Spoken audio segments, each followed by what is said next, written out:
Sabi niyo? Still presidente, napakabait talaga niya. Na matulungin, katulad ng kanyang ama. At saka president, madami pong salamat. Sa biyayang ibinigay niyo sa amin.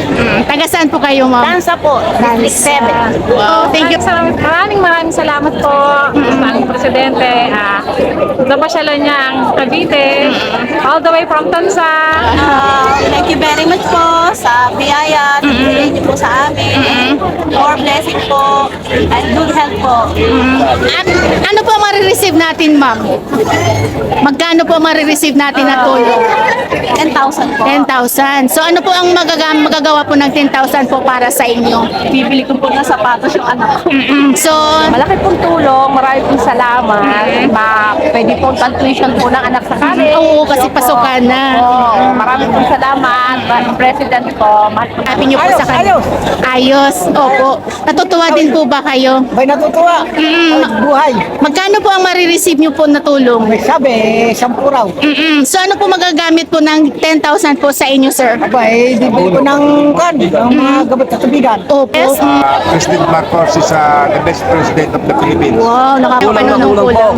I-extend po pa niya ang 6 na taon pa. Oh, yun. Grabe, ano? 6 na taon pa. Para makita nila ang ganda ng Pilipinas. Ang ganda ng Pilipinas eh.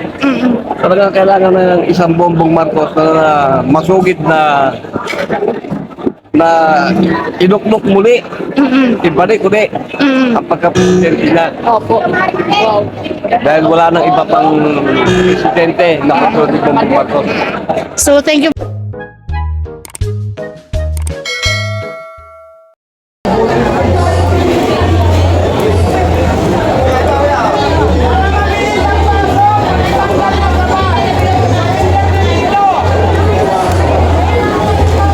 So, ang dami. Ang dami hanggang dun sa dulo. Tingnan nyo, grabe. Ang dami. So, pupunta po tayo dun sa kabila. Mga ballpen daw po, bawal. So guys, so ito sila, no? So, merong busog-lusog yung nalugaw din pala na nandito. Ang dami. Hello po, ma'am. Good morning. Oh, kitang-kita yung kasayahan sa mukha ng ating mga magagandang mami. Good morning, President. Good morning, President. Ay, ma'am, ano po masasabi niyo po sa ating presidente? Kasi nga po, nandito tayo para makareceive po kayo ng tulong sa ating mahal na Pangulo. Salamat po sa biyaya. Kita naman, no, smile talagang yun na nagsasabi na ng full details kung gaano sila kasaya. Ayan, thank you po. Yes, ma'am, ano po masasabi niyo? Still presidente, napakabait talaga niya. Na matulungin, katulad ng kanyang ama. At saka president, madami pong salamat. Sa biyayang ibinigay niyo sa amin.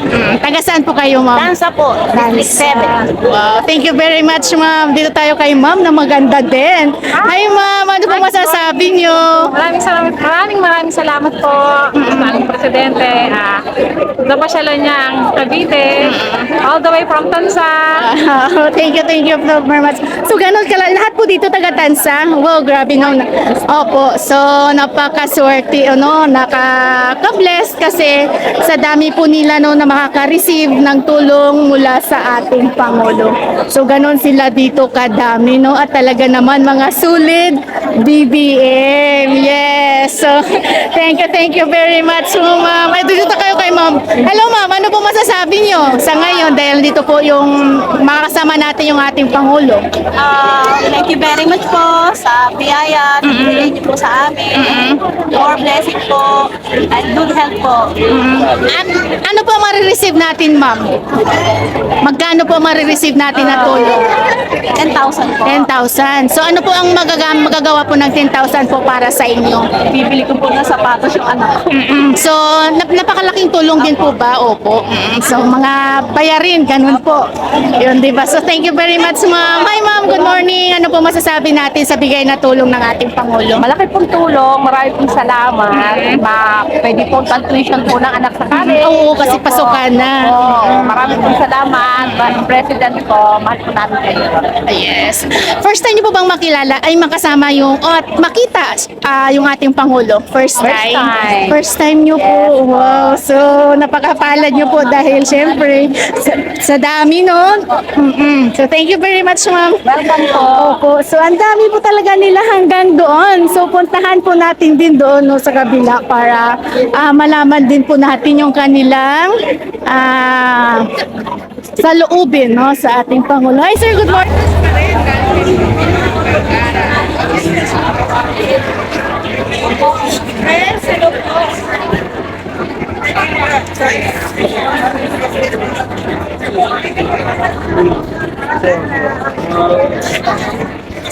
So, grabe, ang dami.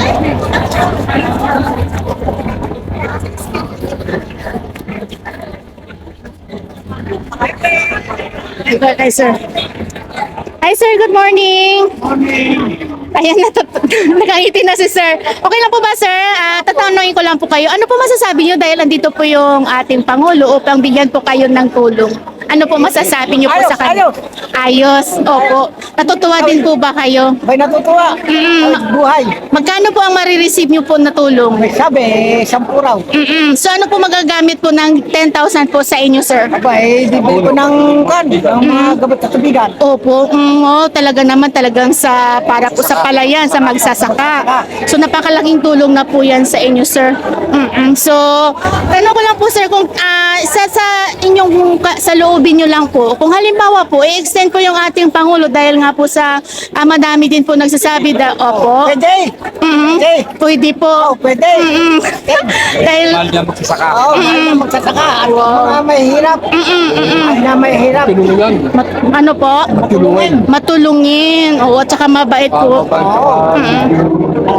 Dahil ng programa na magsasaka, binibigay ni President. Programa na magsasaka kung anong bagay sa pababa mga kasamaan mo. Kaya nagpapababa. Yes, sir, pakisabi po ulit. Ano po, the best? President Marcos is the best president of the Philippines. Wow, nakaka-proud naman yung sinasabi ni Kuya para sa ating Pangulo. Ayun, thank you very much po sa inyo po, sir. Thank you po. Dito si Kuya, tinatawag niya po ako eh. Hello, Kuya.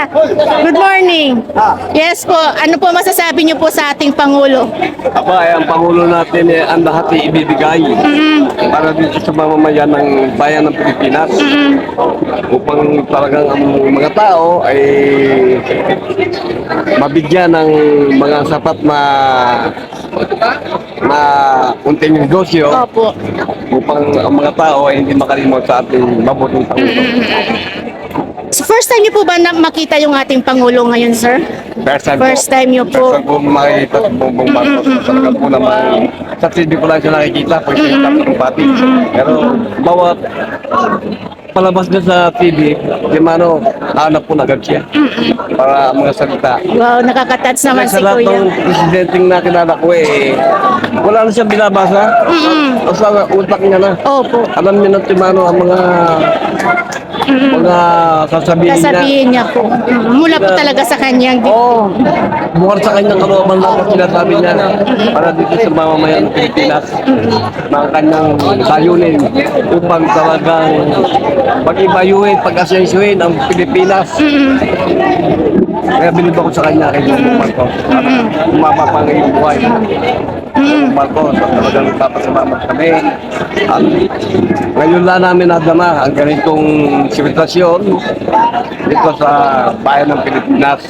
Kaya maraming salamat po sa inyo, mahal na Presidente Bongbong Marcos. Opo. Sa inyong palagay, sir, halimbawa po, kung tatanong ko lang po to sa sariling nyo lang po, opinion, kung payag po ba kayo na i-extend yung ating Pangulo sa kanyang pagkapangulo dahil nga po, sabi nyo nga po maganda yung kanyang serbisyo, pabor po ba kayo na i-extend yung kanyang Pabor po. panunungkulan? Sana po talagang siya ma-extend niya ang kanyang panunungkulan dito sa Pilipinas. Upang ang Pilipinas ay lalong umasenso, gumanda ang buhay ng mga taong naninirahan dito. bilib ako dyan, walang kaguluhan, puro pagmamahalan, lahat peace and order ang natutupad sa kanyang mga kalampati. Wow, so talagang nakaka-antig yung sinabi ng ating Hanga po ako sa ating presidente. hanga po talaga kayo. Ang kanyang mga sinasabi talagang bukod sa kanyang damdamin Oo. para mga bayan, ang isang libutang bayan ng Pilipinas ay mabigyan niya ng bagong Pilipinas na talagang masugid ng pinag-aralan na talagang Pilipinas ay napamahal na rin sa ibang bansa. Opo. Siya lang po ang talagang nakakausap niya na Pinili po ako kay Presidente Bongbong Marcos. nakakaantig. Sa buong mundo, siya na po talagang kilala sa buong mundo. Opo. Grabe si Kuya. Opo. Taga saan po kayo, sir? Kaya maragundong kabit po. Maragondon, Cavite. Grabe, no? Napaka-touchy, nakakaantig po yung sinabi ng ating kababayan para sa Pangulong Bilib na Bilib. Yes. Sa inyong sariling palagay, sir, kulang po yung 6 na taon. Sa kanyang panunungkulan. I-extend po pa niya ng 6 na taon pa. Oh, yun. Grabe, ano? 6 na taon pa. Para makita nila ang ganda ng Pilipinas. Ang ganda ng Pilipinas eh. Talagang kailangan ng isang Bongbong Marcos na masugid na inuklok muli, ibalik uli ang pagka-presidente na. Opo. Wow.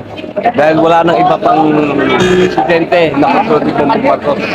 So, thank you very much po, sir, sa inyong nakakaantig na damdamin para sa ating Pangulo. Grabe, sir. Salamat po.